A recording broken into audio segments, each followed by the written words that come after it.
বট বাহিনী তারা হচ্ছে রাতে বেলা ঘুম হয় না। এখন ছাত্রদল যখন এই ওষুধি বৃক্ষরোপণ করে তখন জামাত শিবিররা তখন বিশ্ব বৃক্ষরোপণ করে। তারা যখন বট বাহিনী বিভিন্ন জায়গায় অনলাইনে দেখবেন সে বিশেষ সরাসরি তারা সংসদে যেমন মব করে পাশাপাশি এই বিষ বৃক্ষরোপণ করে। অবশ্য তাদের মন খারাপের কারণও আছে, তারা হচ্ছে রাতে বেলা ঘুম হয় না। এখন আপনি দেখবেন 12ই ফেব্রুয়ারি নির্বাচনের পরে তারা নির্ঘুম রাত কাটায়, আর নির্ঘুম রাত যে কাটায় তাদের জন্য ওষুধ আছে। এখানে ওষুধি বৃক্ষ আছে, এখানে ক্যামোমিল আছে, ল্যাভেন্ডার আছে, অশ্বগন্ধা আছে, এগুলা হইলো ঘুমের জন্য কাজে লাগে।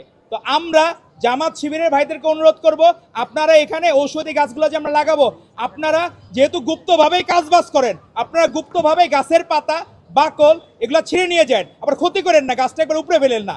আপনাদের গুপ্ত রাজনীতি করার তো অভ্যাস আছে, তো গুপ্তভাবেই আপনারা এখান থেকে এই অশ্বগন্ধা, ক্যামোমিল আর হচ্ছে আপনার হলো এই ল্যাভেন্ডার এগুলা থেকে আপনার পাতা নিয়ে যান, কোনো সমস্যা নাই, আমরা কিছু মনে করবো না।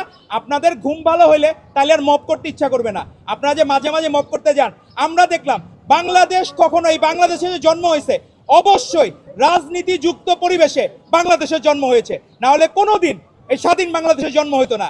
এখানে প্রত্যেকটা মানুষ রাজনৈতিকভাবে সচেতন। 24-এর গণ অভ্যুত্থানে প্রত্যেকটা মা বোন যারা গৃহিণী ছিল, আমার মা বোনেরা ছিল, প্রত্যেকেই রাজনৈতিকভাবে সচেতন ছিল বলেই আজকে আমরা সফল হয়েছি, এই বাংলাদেশ পেয়েছি। যারা রাজনীতি মুক্ত ক্যাম্পাস চায় তাদের অবশ্যই অসৎ উদ্দেশ্য আছে, তাদের ট্রান্সফরমেশনে কোনো গন্ডগোল হচ্ছে। তারা ছাত্রলীগ করে এসে মাঝে বৈষম্য বিরোধী করে এখন তারা শিবিরের খাতায় নাম লেখাচ্ছে। তো